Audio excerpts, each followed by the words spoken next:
worry about it. Yeah. I'll get you a pair someday. Okay. So I'm here with Fernando, and we're going to do a little bit of a study here. Fernando, when you first came in here, what brought you into the office?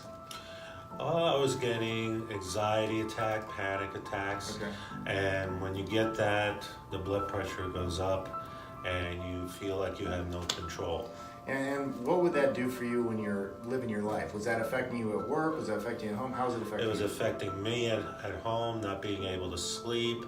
At work, I was always edgy, and because I was working overnights, it made things matters worse. Okay. So that's... I didn't mean to cut you off, but what's been your experience since getting here, getting checked, and getting your nervous system working better?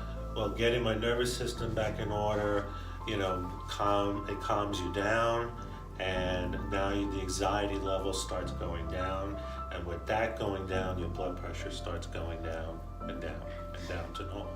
And so there's been a couple different things that have happened. We're touching on one of the areas that have benefited you, but what I wanted to do today is we're going to take a blood pressure reading before he gets his nervous system checked, and then we're going to do it afterwards. So why don't you give me your left arm there, Fernando, turn it like this. I'm going to measure your blood pressure here, cross that over the chest.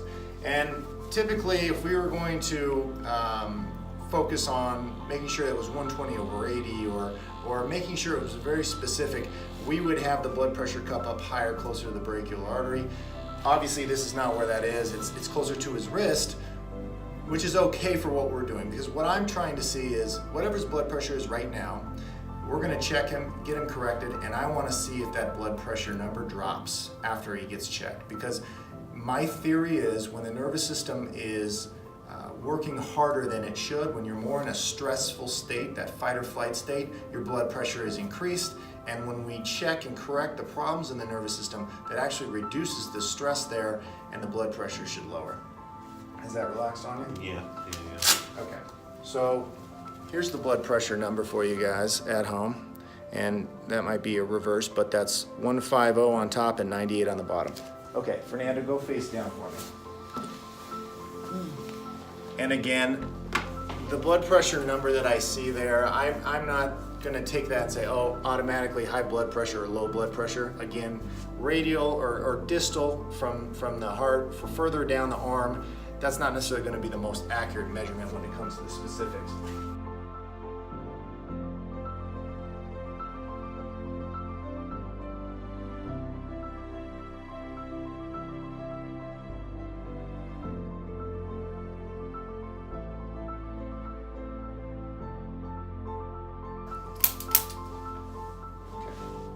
Fernando, go ahead and sit up for me. Face me. Let's throw this blood pressure cuff back on again. Turn this arm over. There we are. Okay, cross that over the chest, hold it right there. All right, so we're gonna go ahead and retest his blood pressure now and see where he's at. Again, my theory is that that blood pressure should drop, assuming that his nervous system is functioning better. So go ahead and check that. Now, for those of you that are watching this and have never seen a neurostructural correction before, it's different from traditional. Traditional chiropractic's a lot of force and a lot of racking and cracking and popping, and there's nothing wrong with that stuff, but it's focused on short-term pain relief, and that's not what we're doing in here. What we're doing in here is we're focused on core problems with the spine and the nervous system that can contribute to pain, but it can also contribute to a lot of other things, such as digestive issues, blood pressure issues, sleeping issues, energy issues, things like that. Okay, cool. All right, so this is the new number, and we're down. His systolic is down about 13 points, 137 now, which is cool to see. Again, we didn't do anything per se. We weren't treating his blood pressure. We're just correcting problems with his spine and his nervous system, and as a result, everything else in the body works better. Hope you guys got something out of watching this, and let us know if there's ever anything we can do for you. Thank you.